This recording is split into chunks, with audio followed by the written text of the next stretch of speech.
Greetings, citizens. This is your editor-in-chief of the LowSec Chronicles and the lead graphic designer of the TCOIP podcast, Matt Fierros, reporting in. So, this post needs a little backstory. You see, what I originally wanted for this post was an interview with Jacob Lopez, the creator of the TCOIP podcast. But due to unforeseen circumstances, aka the coronavirus outbreak / pandemic, that we couldn't really do that. Because most of you know, who've listened to the podcast or listened to Behind the Sector, would know that Jake isn't the most healthy person.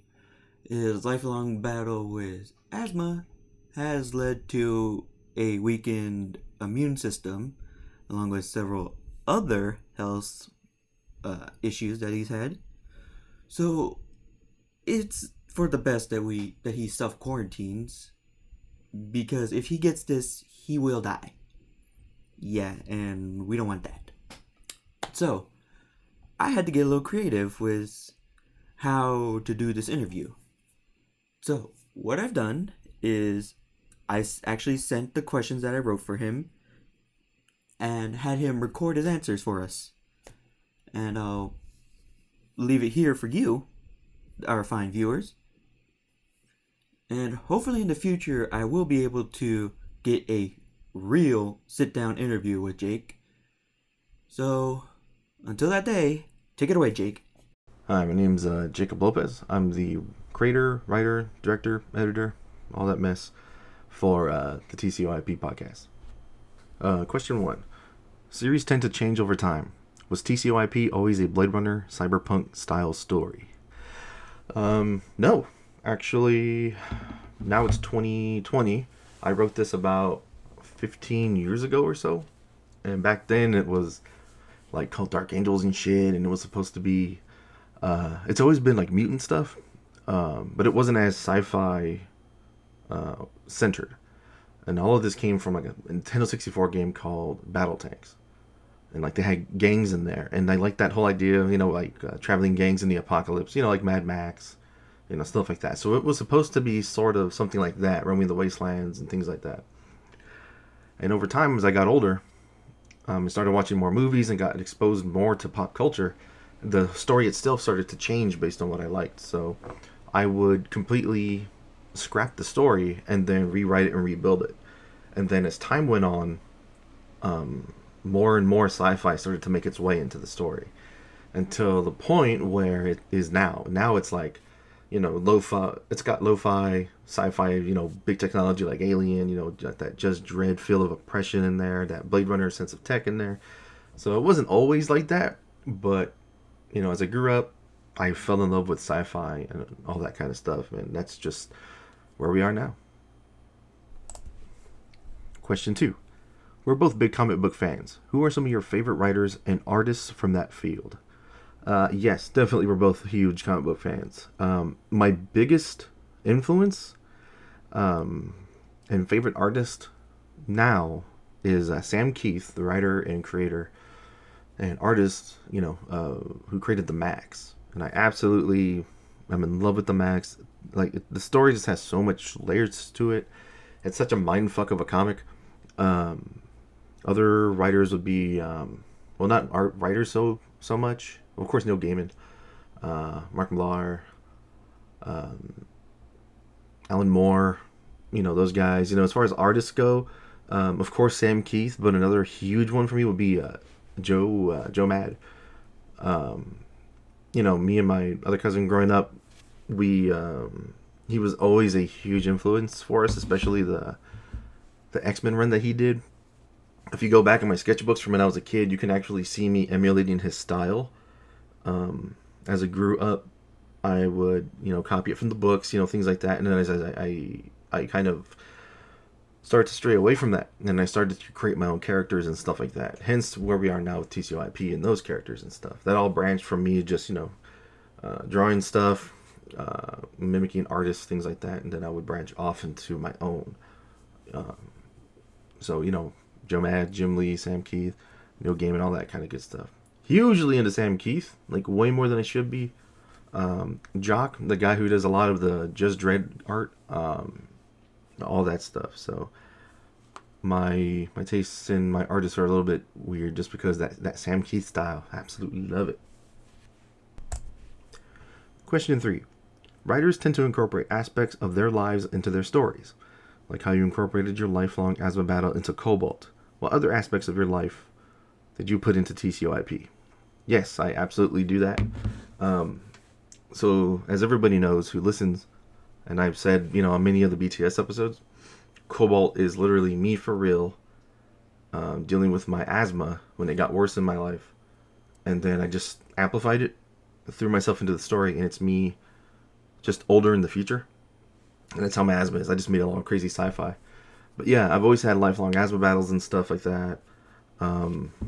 Life's been a little rough here and there, but I always take that and I'll put it into my comic. Or not comic, well, it used to be a comic. Or I'll put it into the TCIP. So, for instance, Reinhardt is literally me working, all the jobs I've had my whole life. So, I've done a lot of... I'm actually a trained pharmacy tech. I used to do that. And now I'm a transcriber. I just type up, prescriptions and stuff like that. Very much a desk job. It's a day in, day out thing. You do the exact same thing all day, every day. Sometimes you find yourself kind of going crazy from doing it. Even though it's essential, you have to do it. So that's kind of where I put... that's kind of where Reinhardt comes from. So, Reinhardt in the story, he works, for the center of well-being. He basically runs the city. But it's a desk job. He sits there, he does the same thing day in, day out. One day he just flat out can't take it. We do the whole Harley thing and he says no. And then a new chapter of his life begins and stuff like that. So that's kind of where I'm going with this. Because one day I just decided to go, hey, fuck it, I'll do a podcast, and that's where we are now. Now I'm answering questions for this little interview and stuff. So I've always tried to take what life throws at me and, use it for art, whether it's good or bad. That's what I've always done in life. Question 4. Why an audio drama? Why not? That's literally why I'm doing it as an audio drama. I still listen to a lot of podcasts. I listened to last podcast on The Lev, The Dollop, Small Town Murder, all that kind of stuff. And a big one was Welcome to Night Vale, and what's it called? The Story Must Be Told. Those last two, Night Vale, Welcome to Night Vale, and The Story Must Be Told, those are done like audio dramas as well. They have a lot of sound effects and backstory. There's characters that if you keep listening to it, it makes more sense. Everything links together. One day I was at work just listening to it, and I was thinking about my story and stuff, how I was going to progress it, because it was going to be a book, which I still have like 100 and something pages written, just sitting around. And I just went, why not? I could do that. I listened to those podcasts. I heard the sound effects, and I know how to do audio production, as far as like editing, putting stuff together, sound effects, stuff like that. So I figured, why not? I'll give it a try. And that's where we get episode 1 of TCOIP. Was literally me just messing around, trying to bring the story from my head to paper to just some kind of format to bring it to life, to get out into the world. So yeah, that's why it's an audio drama. I just happened to say one day, why not? Like 10, 11 years ago, I actually did a short film about this stuff. And sure, it's indie, it's not the best, but I was able to do something with it. It didn't go anywhere, but, you always want to create, as an artist and writer and stuff like that. And then one day I was like, why not? This would work in this format too. So I just tried it out, and it honestly works a lot better than putting it to film at the moment. We just do drawings here and there. Our cousin Jason Garza, who does the voices of, the Treatise, Overseer, all that stuff, he's also a great artist, and he does a lot of the work for their visual representations. And those are on the Facebook page, at TCOIP. So everything just kind of fell together when I started doing the audio drama. Everybody just started coming around. We just started doing this. I started pulling in all my family members, because all of us have, we're all talented in one way or another, and it just seems to work. So, audio drama it is. Question 5. What new challenges did you face when starting the podcast? Well, first off was the voices. That was the biggest, and still is the biggest challenge regarding this podcast. So when I started, like I've said multiple times, it was a book in the first place. So episode 1 was me testing the waters to see how I could do everything. And it was just me by myself. There's no extra voices. So in that aspect, that was easy. That was no big deal. It was just putting it together. And then in episode 2, we introduced Detritus. That would be my cousin, Jason Garza, as we all know. And that just happened to fall into place. He had bought a mic. Like we say on one of the BTSs, he's like, hey, I got a mic, I got a podcast. And it just happened. So it worked that way. That was great. But I kept writing and the story kept going. And then it turned into, shit, I need more voices. I got to contact some friends of mine who might be interested, who are also like into sci-fi, movies, all that good stuff. Then you have to start scheduling. So at this point, I have I want to say maybe 10 people or so that are ready to go. This includes the cast, so we have the full cast, and then I have a few extra people that are waiting on the sidelines for when their parts come in. And we're already going to be on episode 11. So we got 3 more episodes to go for season 1. I started writing 2 already, and then I have people ready to go for 2. So whenever we get ready to record that, I'll have that ready to go. But hopefully they'll still be available by that time. So that's really the biggest problem. The sound effects and stuff, that's really not too hard. We have the internet these days. You can find so many sound effects, for free, completely royalty free, stuff like that. But it's just those voices. Everybody has their lives. A lot of my friends, people have full on lives. They're married, have kids. They have their own priorities and stuff, and that's cool. And I always try to schedule around, everybody. I'm the one asking for help. Of course, I can't pay, so that's how I do things. I try to schedule things around people and stuff like that. And if you're willing to help, cool, great. If you can't, hey, no big deal. But to me, that's the greatest challenge, is the voices. Another challenge is now I've actually introduced the book into the story. The moment we introduce Reinhardt and Harley when they wake up on the Points of View episode, that's where we start into the book. So now we've actually gone pretty far as present day story in the book, because the book actually has flashbacks to when they were younger and stuff like that. So I haven't even touched any of that yet. So I got plenty coming up for that stuff. But as far as voices and all that, I'll get there when I get there. Question 6. What has been your favorite part of making the podcast? Really, it's seeing this thing that I've been writing and, erasing and rewriting, and these characters that I've come up with in my head and everything. It's seeing them come to life. It's very weird. Especially when I did that Points of View episode, because that episode was characters I've had for years, 10 plus years. And I'm finally giving them a voice. You're finally able to hear them talk and interact with each other, and it's a trip. It's really weird seeing your stuff come to life. And and the fact that I threw it in the podcast form, we're on Spotify, iTunes, all that stuff, and we're available to the world. And you check the analytics, and we're all over the United States. We're in 13, 14 different countries that I can remember. Haven't checked them lately. We're approaching 3,000 listens. It's just weird. It's a weird feeling. It's a good feeling, of course, but that's definitely it. It would have to be, seeing your creations come to life, and of course you see them come to life, and you're like, cool, and then you just want to make more. So I got plans up into season 3, of what I want to do. And now that I've been doing this for a while, and we're almost done with season 1, I kind of know how I want to do it, and where it's going to go, and, and I hope to see more of that, and I hope to feel more of that, but so far so good. You see them come to life, you see people's reactions, and it makes you just want to keep going. Question 7. What do you do when you're not writing, directing, recording? Do you ever sleep? Good question. When I'm not writing, directing, or recording, I'm writing.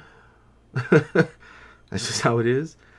I'm always writing or plotting, or coming up with ideas for characters and stuff for the podcast.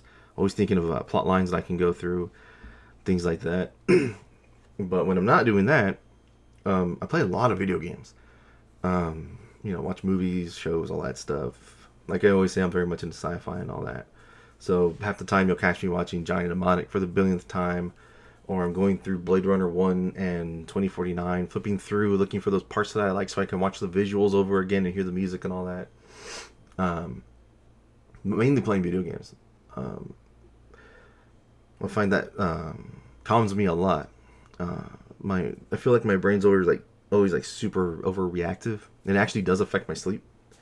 So when you ask, do I sleep? Sort of. I don't sleep very well, but I sleep enough. But the games actually help kind of level me out. It's just a way to escape. It's just my way that it's my form of release. That and music. Jesus, I listen to a lot of music.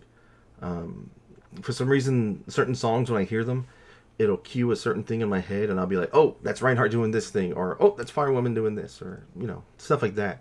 For some reason, it just channels, instant scenes in my head, and I'll start writing and stuff like that. So when I'm relaxing, it's games and stuff like that. And hell, even sometimes when I'm playing games, I'll see something, and I'm like, oh man, that's really fucking cool. It's like a concept I wouldn't have thought of, and I'll try and figure out a way to throw it into my shit, because everybody rips everybody off. So yeah, games, music, writing. I try to sleep. Doesn't work well. I try though. Question 8. Alien or aliens? Probably Alien. I love them both. Like, that's when it comes to that sci-fi shit that I love, like those two really hit the mark. I love the bigger technology. That lo-fi sci-fi shit I'm always talking about. If you're looking for suspense, then definitely Alien. That damn movie holds up to this day. It should be the blueprint, for how to do suspense right. Yeah, everybody says it's a horror movie. Sure, it's horror. I feel like it's just more suspense than anything else. Not the director's cut either. The director's cut, when they do the whole, when Dallas disappears in events, and then you see him later in the cocoon, to me that just destroys the whole fucking magic of the movie, because in the original theatrical, he disappears, that's it. You don't see him the rest of the movie. It kind of leaves it to your imagination. Of course, we all know what happens, but still, it's not shown on film. It shouldn't need to be shown on film. It's fucking there. Alien gets him, he's gone. He's like, oh fuck, well, what the fuck happened? Of course he's dead, but shit like that. So for that, definitely Alien. But if you're looking for, you just kind of want to turn your brain off a little bit, Aliens will definitely do that for you. Of course, because it's James Cameron, it still has that feel that T2 does. And then that's when you start to get the whole, Space Marines, the armor, stuff like that. I really think that's kind of where the whole Space Marine thing started. And you see that in Starship Troopers, they kind of look similar, but I love them both. Can't really choose one. But I've definitely seen the first Alien more than I've seen Aliens. There's just something about Alien, it keeps fucking bringing me back. Even though I don't think I could choose one. Okay, Alien. Out of all the characters you've introduced so far, before episode 10, who do you think has the craziest powers? Without a doubt, Veronicus. Captain John Veronicus. So the way he was made, he was kind of made with collaboration with a friend of mine, Geronimo Garcia. We kind of did this thing where he has a severe form, or he was supposed to, of like hydropropanoic acid deficiency. So like the lactic acid in your muscles, like when you work out and you feel that burn and shit, that's the lactic acid in your muscles telling you, hey, fuck off, I'm tired. Originally it was supposed to be that his body didn't know when to turn off. He didn't have that. There was no burn. So over time, of course, as happens with the other characters, I ended up introducing sector control, which is SecCon, the city, all that stuff, how there's regulations, everybody runs on macro. So we have a character whose power is completely out of control, who works for the government, who needs macro. So what I did was I made him basically remote control. So he walks around. Yeah, he can pick up cups. He can high five people and shit like that. But if he's not on macro, if he was to high five you, it will blow your entire like upper half gone, torso up gone, just liquefied. So he's remote control in the way that if he gets into a fight, he has to actually call the tower and tell them, hey, I need a emergency release. Level 1, 2, 3, 4, 5, 0, all that stuff. In order for him to use his power, because if he uses it unchecked, he's going to cause a lot of collateral damage. So he has immense strength. No one knows the limit of it, but he's not allowed to use it the way he sees fit.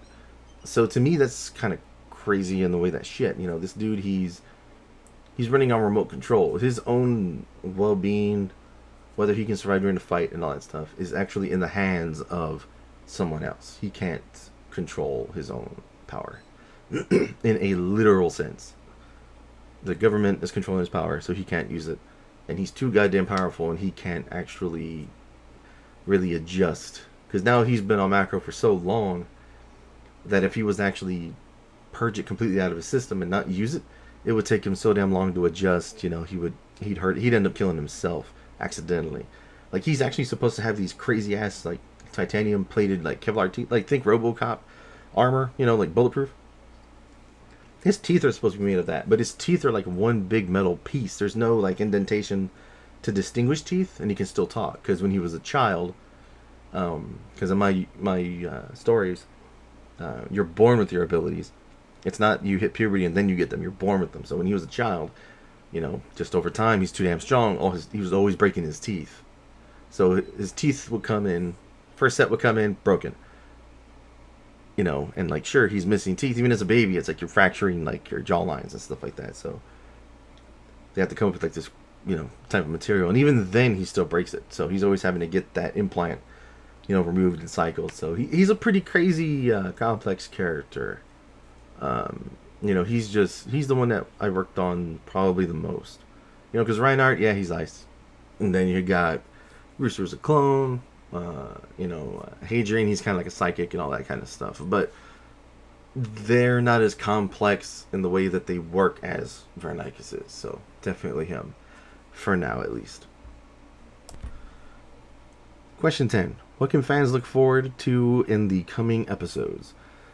Well, where we are right now with 10, we're starting to find out things about Harley that even she didn't know. And things about the group that y'all didn't know. Because I'm trying to keep everybody, of course we want to keep everybody guessing and stuff. So we're going to find out some new things about the group, about Harley, about some other major characters that are in the story. We're going to expand on them as well. And then in season 2, of course, I'm going to try to blow shit completely out of the water. As to the direction of the plot line that's going, of course. And then we have season 3 coming up as well. And I'm hoping that once I get to 3, we can expand a bit on Cobalt. Because I actually want to expand on him.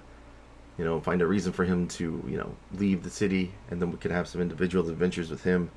Meeting some other characters and stuff like that. I'm still working on possibly a new series for some more background. We're still going to be doing more tapes of the Elders as they come, because I know we're going to have to need it. I'm definitely going to need it for some new characters. Radar's going to pop up again. We have a whole bunch of characters that probably haven't been there in a little bit, but they're going to be popping up, stuff like that. So we're just looking at more characters, more episodes, more content, more storylines, stuff like that. So just a whole lot of more, definitely in the future.